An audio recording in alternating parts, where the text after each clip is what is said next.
శ్రీమాత్రే నమః. ఈ గోవు పేరు రుద్రాణి అని పెట్టాను. తిను వచ్చిన వెంటనే అలా చూస్తుంది. ఒక 5 మినిట్స్ మేము కనపడలేదనుకోండి, జస్ట్ అటు ఇటు చూసినప్పటికీ ధ్యాస అంతా మా వైపే ఉంటుంది. ఇక ఏంటి వీళ్ళు ఇంకా రాలేదే నేను వచ్చి కూడా అని తీవ్రమైన తన గాత్రంతో ఇలా పిలుస్తుంది.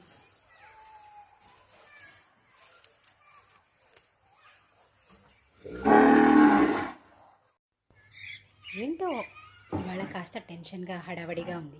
ఎప్పుడూ ఇంతే, కొన్నిసార్లు తిను. కానీ ఎంత టెన్షన్గా హడావడిగా వచ్చినప్పటికీ మేము మాట్లాడి పలకరించేసరికి టోటల్గా కూల్ అయిపోద్ది అనమాట. తర్వాత ఇచ్చిన ఫుడ్ అంతా భుజించి కాస్త రిలాక్స్ అయ్యి మెల్లిగా బయలుదేరి వెళ్ళిపోద్ది. మా రుద్రాణితో ముచ్చట్లు ఇలా ఉంటాయి. అధర్మపరులని, దుష్టులని చీల్చి చెండాడడంలో ఆ తీరు వేరే. ఎందుకంటే ఒక దైవిక రక్షణ కొరకు. ఈ గోమాత పైన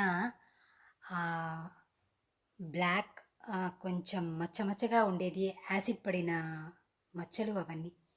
అలా అంత మూర్ఖంగా మనసు లేని మృగాలు ఉన్నారా అనిపిస్తుంది నాకు. అసలు ఆవిడ స్త్రీగా ఉండి యాసిడ్ చల్లేసింది. కర్మ కూడా రేపు వాళ్ళపైన అలా చల్లి ఆ పెయిన్ చూపించకుండా వదలకుండా ఉండదుగా. ఆల్మోస్ట్ 2 ఇయర్స్ అవుతున్న ఆ మచ్చ అలాగే ఉండిపోయింది. యథావిధిగా మళ్ళీ స్కిన్ రావట్లేదు.